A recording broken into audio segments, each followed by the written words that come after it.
This is Felix Schellberg, aka PewDiePie. For years he was the undisputed ruler of this platform, the jewel in YouTube's crown, until one day a new corporate challenger approached. This is the story of PewDiePie versus T-Series. Roll the intro!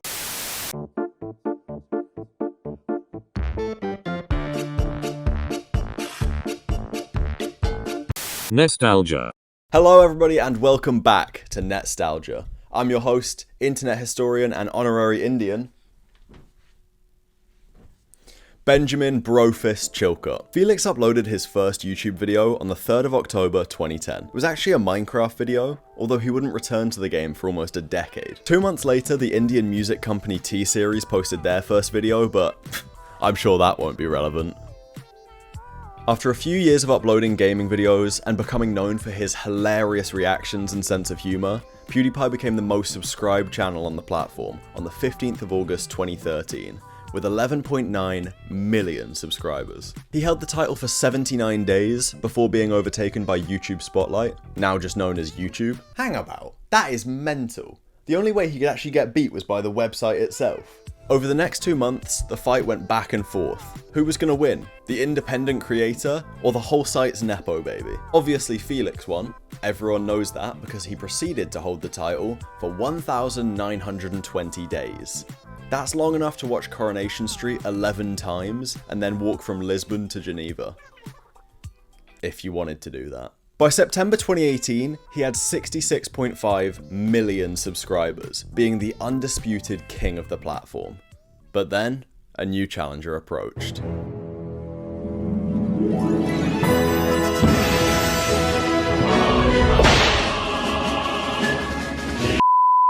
T-Series had been huge on YouTube for a while, being the home of pretty much every song in Bollywood. But in 2018, they skyrocketed. By September, they doubled their sub count from the start of the year. Felix made a video talking about how close he was to being overtaken. Another YouTube channel is taking over.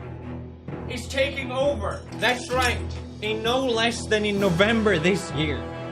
PewDiePie will not be the biggest channel on YouTube. We must fight back. And this would have been such an easy rivalry to market as small independent creator versus big multi-billion-dollar corporation. But for some reason he decided to brand it as big massive PewDiePie versus, get this, all of India. A month later in October, he released Bitch Lasagna. And I've thought of a fun little game.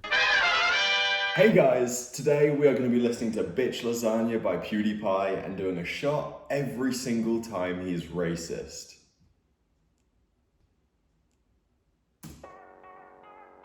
I don't like your T-Series. Nothing personal, kid. Bob's or Vagana, whichever will it be. Set the fuck down, T-Series. I'm here to spill the real tea. You're trying to dethrone me from spot on number 1, but you in the year you lose. So best think you.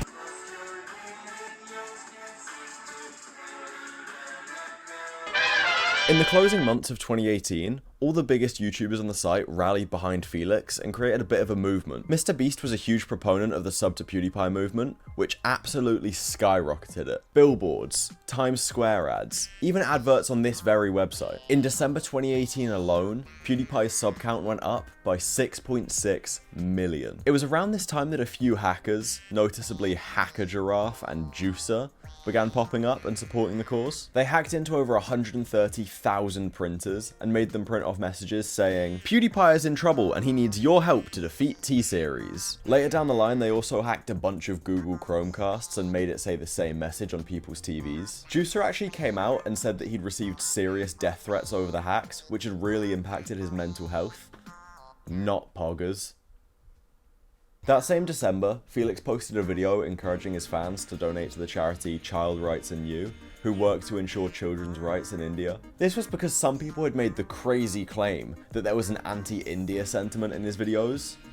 No idea where they got that. Multipatlo, what the fuck is that even supposed to mean? Your language sounds like it come from a mumble rap community. Side note about that bar, by the way. The absolute cheek of a Swedish man to make fun of someone else's language when his sounds like this. Mjukisbyxor. The fight continued on into 2019, to the point where there were real-life marches being held. In February, there was a parade in Tallinn, Estonia, in support of PewDiePie, with supporters bringing signs with messages and memes of support on them. And in Lithuania, there was cheerleaders singing Bitch Lasagna at a basketball game. In early March 2019, T-Series kept overtaking PewDiePie in subs, but only for a matter of minutes or hours at a time. However, after months of Felix leading, this brought everyone's eyes back onto the fight. India and Pakistan were in the middle of a conflict at the time, fork found in kitchen, and so T-Series, being an Indian channel, took down all Pakistani artists' songs. This led to Pakistani musicians holding a rally where they held signs saying "Unsubscribe T-Series,"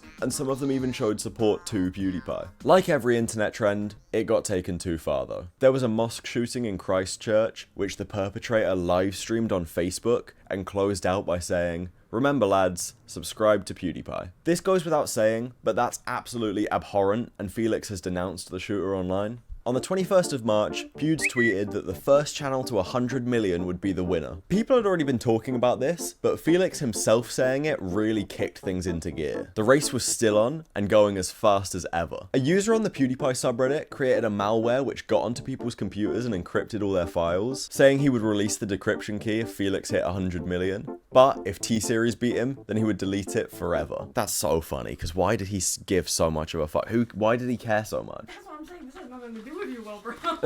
On the 27th of March, T-Series overtook PewDiePie for 5 days straight, making people worry that the fight was over. But then, on the 31st, PewDiePie released congratulations. T-Series! Yeah! It's your big day! Incredible job! I know we had our differences, but today, I just want to tell you! Hey, congratulations! It's a celebration! Party all day, I know you've been waiting. Congratulations! It's a celebration! I just want to tell you that I think that you're amazing. Was still a bit racist, if I'm honest. However, he also accused them of selling pirated songs and colluding with the Indian mafia. On a completely unrelated note, the founder of T-Series, Gulshan Kumar, was killed by alleged mafia members. What a strange coincidence! India, I'm sorry about the memes, you're the best. I love my Indian bros, from Bombay to Bangladesh. I just wanted to take this moment to say how much I love and appreciate my British subscribers, all the way from Skegness to Malawi. The day after Congratulations released, there was a huge surge in PewDiePie subscribers, putting him back in front. But, unfortunately, as my good buddy K-Dot once said, it's not enough. On the 14th of April 2019, T-Series overtook PewDiePie one more time before storming ahead in the race. It was an impressive fight, especially considering the fact that T-Series is a multi-billion-dollar company, and PewDiePie's team at the time was effectively him, an editor, and 2 pugs. The Delhi High Court in India actually ended up banning Bitch Lasagna and Congratulations later in the month. Once again, can't imagine why. I'm a blue-eyed white dragon while you're just dark magician. So that was it. A month later in May, T-Series hit 100 million subscribers, confirming them as the winner. But honestly, it didn't feel like that. Having people from all around the world rallying together to support one guy instead of this giant corporation felt like a win. A win for the small independent creators, and a win for fans of the more authentic, rough around the edges YouTube. Felix hit 100 million the same year, on the 25th of August 2019, exactly 1 year after KSI vs Logan Paul. Coincidence? Yes. If you fast forward 5 years to June 2024, a symbolic passing of the torch happened. After being the #1 channel on the platform for half a decade, MrBeast overtook T-Series and is still the biggest creator on the platform to this day. However, him overtaking T-Series means that PewDiePie's record for the longest time in #1 has been preserved, solidifying him as one of YouTube's legends. It's good that MrBeast's back on top. I like that there is one solo creator leading the platform. Or is there? MrBeast has a whole company behind him. He has a massive team all the way from pre-production through to post. Is it impossible to become big as a small creator now? Is the YouTube scene just gonna slowly transition into TV?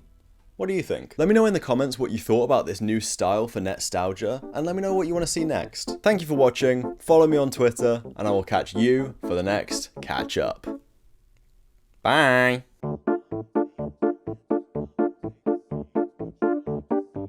Chilcott Dude will return.